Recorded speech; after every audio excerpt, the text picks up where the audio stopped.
ഹരിശ്രീ ഗണപതിയെ നമ അവിഘ്നമസ്തു. നക്ഷത്ര നേരത്തിലേക്ക് ഏവരെയും സ്വാഗതം ചെയ്യുന്നു. ആദ്യമായിട്ട് ചാനലിൽ വന്നിട്ടുണ്ടെങ്കിൽ ഒന്ന് സബ്സ്ക്രൈബ് ചെയ്ത് വയ്ക്കുക. ഇടുന്ന വീഡിയോസൊക്കെ ആദ്യം ലഭിക്കുന്നതിന് വേണ്ടിയിട്ടാണ് ഇങ്ങനെ പറയുന്നത്.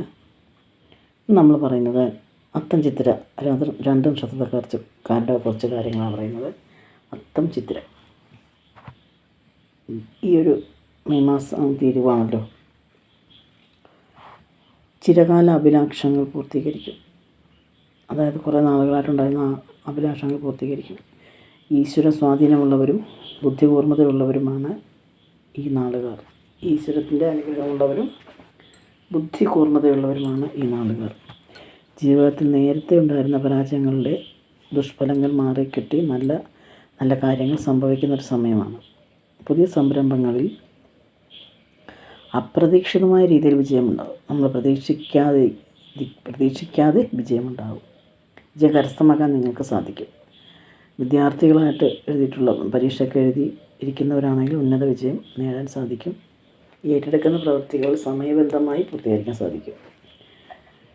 എന്തെങ്കിലുമൊക്കെ പ്രവൃത്തികൾ ഏറ്റെടുത്ത് ചെയ്യുന്നുണ്ടെങ്കിൽ അത് സമയബന്ധിതമായിട്ട് പൂർത്തീകരിക്കാനായിട്ട് സാധിക്കും. ഒരു തീരുമാനമെടുത്താൽ അതിൽ തന്നെ ഉറച്ചു നിൽക്കും. എന്തെങ്കിലും ഒരു തീരുമാനം എടുത്തിട്ടുണ്ടെങ്കിൽ അതിൽ തന്നെ ഉറച്ചു നിൽക്കുന്നൊരു ശീലം നിങ്ങൾക്കുണ്ട്. കർമ്മരംഗത്ത് മാറ്റങ്ങൾ വരും. നമ്മുടെ പ്രവൃത്തിപഥത്തിൽ മാറ്റങ്ങൾ വരും.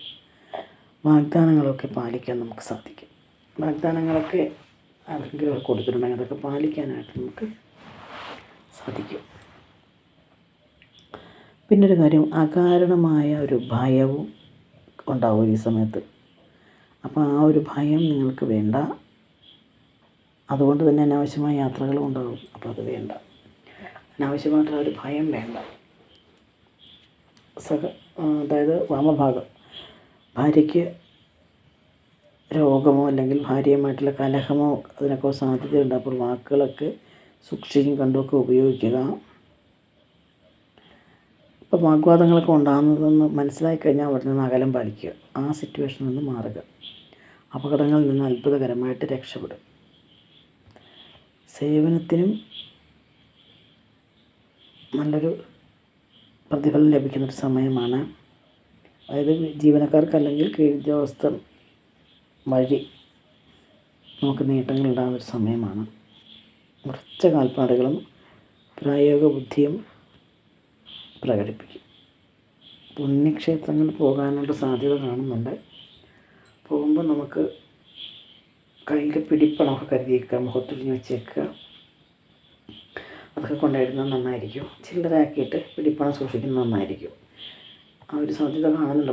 പുണ്യക്ഷേത്രങ്ങളിൽ പോകുന്നൊരു സാധ്യത കാണുന്നുണ്ട്. അപ്പോൾ പിടിപ്പണം സൂക്ഷിച്ചിരിക്കുകയാണെങ്കിൽ നമുക്ക് പോകുമ്പോൾ അവിടെ മുഖത്തൊഴിഞ്ഞിടാൻ പറ്റും. പിന്നെ കപ്പർനാൾ തോറും എന്തെങ്കിലുമൊക്കെ ശക്തിയായി കഴിയുന്ന വഴിപാടുകൾ ചെയ്യുക. ദോഷങ്ങളൊക്കെ ഉണ്ടെങ്കിൽ മാറിക്കിട്ടും. മറ്റൊരു വീഡിയോയിൽ കാണുന്നവരെ നന്ദി, നമസ്കാരം.